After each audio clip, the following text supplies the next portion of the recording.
किस्सा दंशिका मुनव्वर राणा का एक शेर है। बुलंदी देर तक किस शख्स के हिस्से में रहती है, बहुत ऊंची इमारत भी हर घड़ी खतरे में रहती है। बिहार की राजनीति पर भी अब ये शेर बिल्कुल सटीक बैठता है। बीते दिनों मुख्यमंत्री नीतीश कुमार ने महागठबंधन से नाता तोड़ते हुए पुराने साथी रहे बीजेपी का दामन थाम लिया। अब उप मुख्यमंत्री बने सम्राट चौधरी और विजय सिन्हा ने सत्ता संभालते हुंकार भर दी है।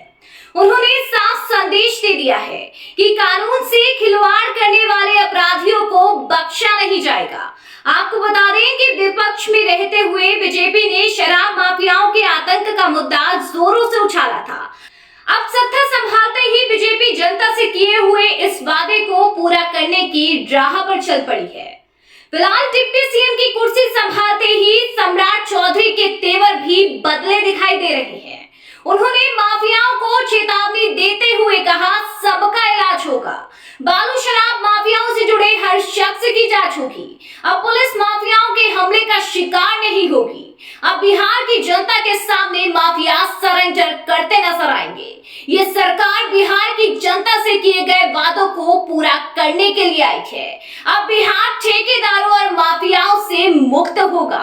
आपको बता दें कि 2020 के चुनाव के दौरान बीजेपी ने ये वादा किया था, अगर वो सत्ता में आती है तो बिहार में कानून का राज स्थापित होगा और रोजगार के अवसर दिए जाएंगे। बस अभी इसी कमिटमेंट को पूरा करने के लिए बीजेपी फिर से तैयार है। वहीं इसी बीच ये भी माना जा रहा है कि बिहार में बीजेपी पड़ोसी राज्य उत्तर प्रदेश का योगी मॉडल ला रही है। दरअसल माफियाओं को लेकर बिहार और यूपी का राजनीतिक और सामाजिक चेहरा काफी हद तक समान माना जाता है, लेकिन यूपी में जब से योगी आदित्यनाथ की सरकार आई है तब से माफिया घर में दुबके बैठे हैं। उनकी माफियाओं के लिए जीरो टॉलरेंस की नीति ने संपूर्ण विपक्ष के विरुद्ध बीजेपी को शीर्ष पर पहुंचाया। यही कारण रहा कि बीते यूपी विधानसभा चुनाव में बीजेपी ने पूर्ण बहुमत हासिल किया, जिसका असर बिहार में भी अब देखने को मिल रहा है।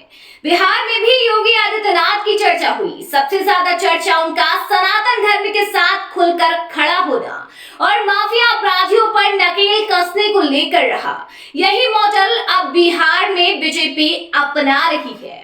फिलहाल इस बात में भी कोई दौराई नहीं है कि बिहार में अपराध और भ्रष्टाचार अपने चरम पर है। बिहार के अंदरूनी सर्वे में भी ये बात खुलकर सामने आ चुकी है। ऐसे में बिहार राजनीतिक पार्टियों में उस छवि की तलाश कर रहा है जो माफियाओं पर नकेल कस सके। बिहार इसके पक्ष में है। हाल ही में राम मंदिर निर्माण से बिहार की बहुसंख्यक जनता की भी हाँ मिली है। इसलिए लोकसभा चुनाव से पहले बीजेपी जीरो टॉलरेंस नीति वाला चेहरा बिहार की जनता के सामने रखना चाहती है।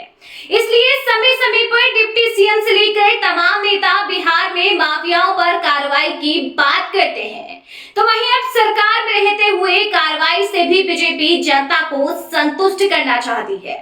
फिलहाल ये देखना दिलचस्प होगा कि बीजेपी के इस दांव का लोकसभा चुनाव में कितना फायदा मिलता है।